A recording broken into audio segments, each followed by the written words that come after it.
What Are You? A Multiracial Individual Saga by Stasha Brown. What are you? It seems like a question that has haunted me my whole life. Are you black? Are you white? Are you Dominican? These are the questions that many multiracial kids face every day. As the population of multiracial individuals continues to grow, there still is a need to try and make them choose one of their races. Although we live in the year 2017, when multiracial Americans make up about 6.9% of adults in America, we still obsess over the question of, what are you and where do you belong? I am a product of a multicultural family. I have a black mom and a Puerto Rican and white dad.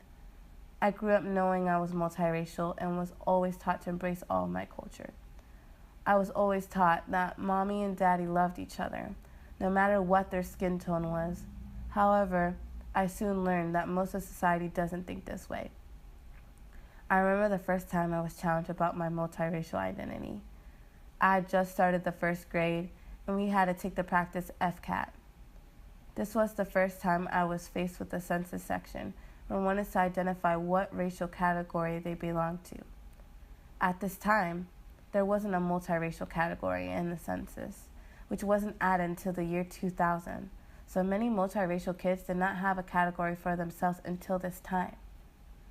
As I got to this category, I remember staring down at the bubbles and thinking, what do I choose? Am I white? Am I black? Am I Hispanic? I eventually raised my hand and asked my first grade teacher, which one do I choose?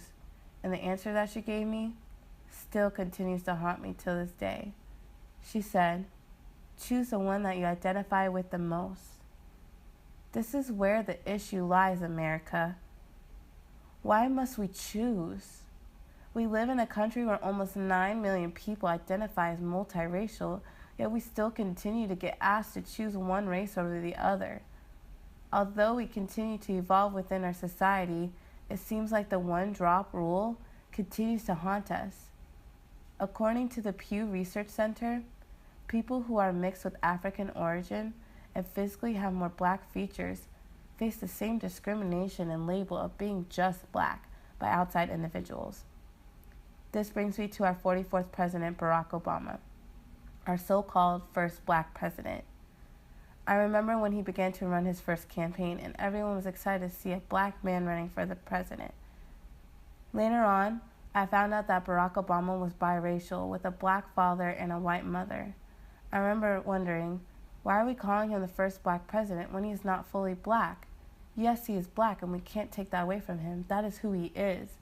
But why are we not identifying his white side? Why isn't he the first biracial president? There he was, the president of the United States, a biracial man, someone who I identify with, was still forced to choose what race he identified with the most. A man who was raised predominantly by his white mother could never acknowledge all of him because this is what America wanted him to be. This is what America wants us all to be, which was just one or the other, that one-drop rule. Well, America, I have one thing to tell you. We are more than just a race that physically describes us. I am not just black. I am not just white. I am not just Hispanic. I'm a melting pot of culture. I am American, and I represent the land of the free.